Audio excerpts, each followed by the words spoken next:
हिंदू समाज के चार बड़े शत्रु हैं। एक मुसलमान, दूसरे ईसाई, तीसरे कम्युनिस्ट, चौथे का नाम अभी बताऊंगा। विचित्र बात यह है कि हिंदू इस धरती पर किसी का शत्रु नहीं है, और जो बड़े बड़े समुदाय हैं, बड़े बड़े ग्रुप हैं, जिनके पास सत्ता है, शक्ति है, संख्या है, वो सब हिंदू के शत्रु हैं। किसी भी इस्लामिक देश में, किसी भी मुस्लिम देश में कोई ईसाई मिशनरी ईसाईयत का प्रचार नहीं कर सकता, बैन है। करने की कोशिश करेगा, मार डाला जाएगा। ठीक इसी तरह किसी ईसाई देश में कोई मुस्लिम धर्म प्रचारक इस्लाम का प्रचार नहीं कर सकता, और कोई कम्युनिस्ट किसी ईसाई और मुस्लिम देश में कम्युनिज्म की विचारधारा फैलाने का प्रयास नहीं कर सकता, और ईसाई और मुसलमान किसी कम्युनिस्ट देश में नहीं जा सकते ईसाईयत इस्लाम फैलाने के लिए। इसलिए इन तीनों विचारधाराओं के पुरोधाओं के पास एक ही खेल का मैदान बचा है, और वो है हिंदुस्तान, हिंदू समाज। तीनों का हिंदू सम्मिलित शिकार है। वो शिकारी हैं, आप शिकार हो। और दुर्भाग्य की बात यह है कि जो शिकार है उससे पता नहीं कि उसका शिकार करने के लिए कौन कौन शिकारी किस किस तरह के जाल बिछा रहे हैं, किस किस तरह के षड्यंत्र रच रहे हैं। बेहोश, अपने में मग्न, अपने परिवार, बहुत हुआ तो अपनी जाति तक सीमित, इस समाज के कॉन्सेप्ट से, इसके चिंतन से, इसके विचार से, इसकी चिंताओं से देश, धर्म और संस्कृति बहुत दूर है, बहुत दूर है। ऐसे समाज को जगाना एक शताब्दी से ज्यादा तो आर्य समाज को हो गया। ये तीनों बड़ी जनसंख्याओं को अपने हाथ में रखने वाले और बड़ी सत्ता और शक्ति संभाले हुए समुदाय एक दूसरे के देश में नहीं जा सकते। केवल हिंदुस्तान ही बचा है जहां इनके सारे षड्यंत्र चल सकते हैं। एक अमेरिकन स्कॉलर है जिसका नाम है सैमुअल हंटिंगटन। उसकी एक बेस्ट सेलर किताब रही है द क्लैश ऑफ सिविलाइजेशंस, सभ्यताओं का टकराव, सभ्यताओं का संघर्ष। उसमें वो लिखता है कि 2 विश्व युद्ध हो चुके हैं, तीसरा विश्व युद्ध अगर होगा तो कोई मनुष्य नहीं बचेगा, क्योंकि इस समय जो 2 बड़ी सभ्यताएं हैं, इस्लाम और क्रिश्चियनिटी, दोनों के पास एटॉमिक वेपन्स मौजूद हैं, परमाणु अस्त्र हैं। इस्लाम को मानने वाले देशों के पास कम है, ईसाईयत को मानने वालों के पास ज्यादा है, और ईसाईयत के मानने वाले देशों की भरसक कोशिश है कि इस्लामिक देशों के पास वो परमाणु अस्त्र बढ़ने न पाए। ईरान पर जो प्रतिबंध लगाए गए हैं आप जानते हैं, ताजा, जिस वजह से आपके पेट्रोल और डीजल भी मुश्किल में आ रहे हैं, उसके पीछे क्या कारण है। तो ध्यान दीजिए, सैमुअल हंटिंगटन लिखता है कि अगर तीसरा विश्व युद्ध हुआ तो कोई इंसान नहीं बचेगा। उस तीसरे विश्व युद्ध को तब तक रोका जा सकेगा, वो तीसरा विश्व युद्ध तब तक रुका हुआ है जब तक इस धरती पर हिंदू है।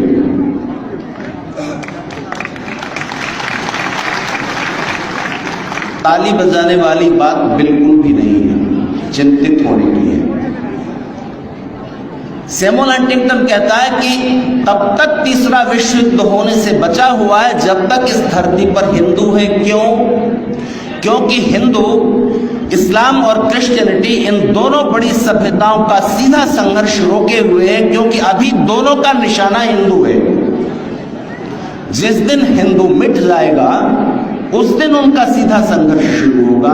इसलिए सैमुअल हंटिंगटन कहता है कि अगर तीसरे विश्व युद्ध से पूरी मनुष्यता को बचाना है तो भी हिंदू का कैसे भी मरी गिरी दशा में सही जीवित रहना जरूरी है। अब आप चाहें तो ताली बजा सकते हैं,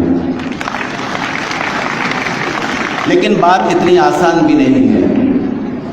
आज विश्व की जो राजनीतिक सामाजिक परिस्थितियां हैं, उनके बीच हिंदू समाज को खुश होने और ताली बजाने का तो अधिकार ही नहीं बचता सिवाय चिंतित होने के। क्योंकि हिंदू समाज के इन 3 बड़े शत्रुओं के साथ एक और बड़ा शत्रु है जो भारत में पिछले 60-70 सालों में उपजाया गया है, और उसका नाम है सेक्युलरिस्ट।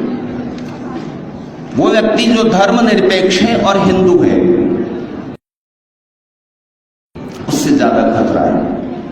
क्योंकि जो ईसाई है और मुसलमान है, वो ठोक कर कहता है कि इस धरती पर सबसे अच्छा धर्म हमारा है, सबसे अच्छी धार्मिक विचारधारा हमारी है। और इसके साथ खतरे की बात यह है कि हर एक ईसाई का यह विश्वास है कि हम इस धरती को कभी न कभी ईसाईयत में दीक्षित करके रहेंगे, उसका ये संकल्प है। और यही संकल्प मुसलमान का भी है। इसलिए इस धरती पर, और मैं फिर हंटिंगटन को कोट करूंगा कि इस धरती पर तब तक शांति स्थापित नहीं हो सकती, युद्ध और आतंकवाद समाप्त नहीं किए जा सकते, जब तक इन विचारधाराओं के मूल में जो जहर भरा हुआ है उस पर इन्हीं 2 सभ्यताओं के धर्मगुरु फिर से विचार न करें। कौन सा जहर है?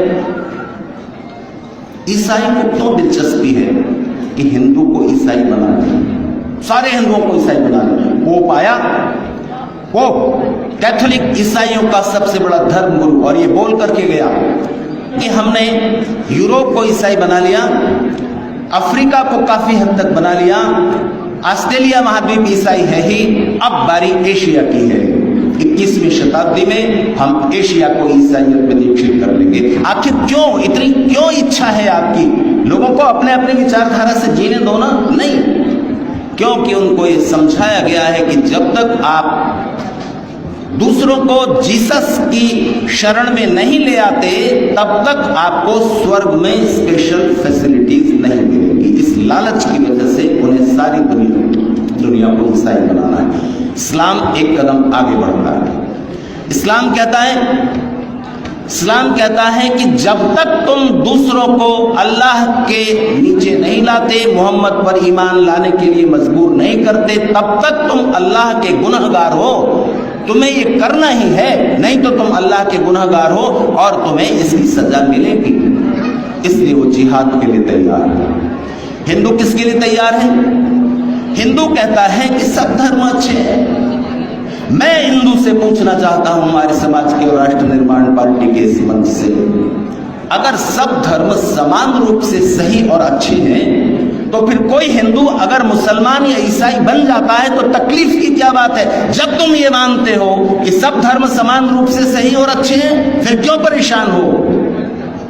जान दीजिए, जैसे ही कोई हिंदू मुसलमान या ईसाई बनता है, केवल वो धर्म परिवर्तन नहीं करता, वो देश और हिंदू समाज का एक शत्रु बनता है।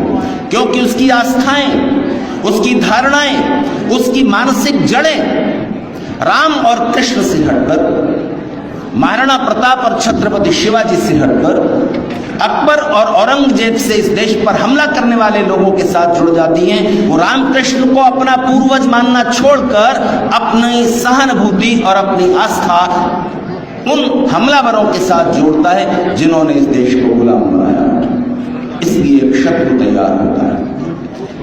आखिरी सबसे बड़ा शत्रु हिंदू समाज का कौन है? हिंदू समाज का सबसे बड़ा शत्रु हिंदू है। इन मूर्खतापूर्ण धारणाओं को अंदर रखे हुए जगाने की कोशिशें होती हैं, थोड़े समय के लिए जागता है फिर सो जाता है। राष्ट्र निर्माण पार्टी का गठन इसी उद्देश्य को लेकर हुआ है।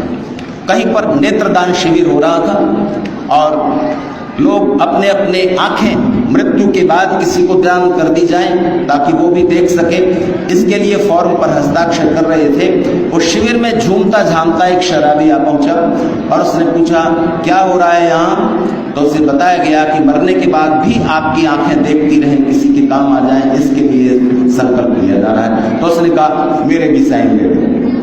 तो आयोजकों ने सोचा शराबी होकर, भयंकर शराबी होकर इसके मन में भी इच्छा जगी नेत्रदान करने की, तो तो इससे कुछ प्रेरणा के वाक्य कहलवाए जाएं तो दूसरे लोग भी प्रेरित होंगे। तो आयोजक ने कहा कि आप कुछ कहना चाहेंगे? तो शराबी ने कहा हाँ, मैं कुछ बोलना चाहता हूँ। तो माइक पर आया और उसने कहा कि मित्रों, बस मैं इतना कहना चाहता हूँ कि मेरी ये दो आंखें जिस किसी को भी लगाई जाए उसे ये बता दिया जाए कि ये आंखें 2 पैग पीने के बाद ही खुलती हैं और थोड़ी देर बाद फिर बंद हो जाती हैं। कितना जगाया जाए? कितने लोग आए और जगा कर चले गए। थोड़ी देर जागता है हिंदू, उसके बाद सो जाता है। समय नहीं है कि मैं विस्तार से चर्चा करूं। एक बात जरूर कहना चाहूंगा, मुझसे किन सज्जन ने, मुझसे नहीं, वो आपस में बात कर रहे थे और मैंने सुना श्री रविदेव शास्त्री मुझे लेकर के आए। उन्हीं के घर में सुबह चला गया, 5 बजे में ट्रेन से उतरा था।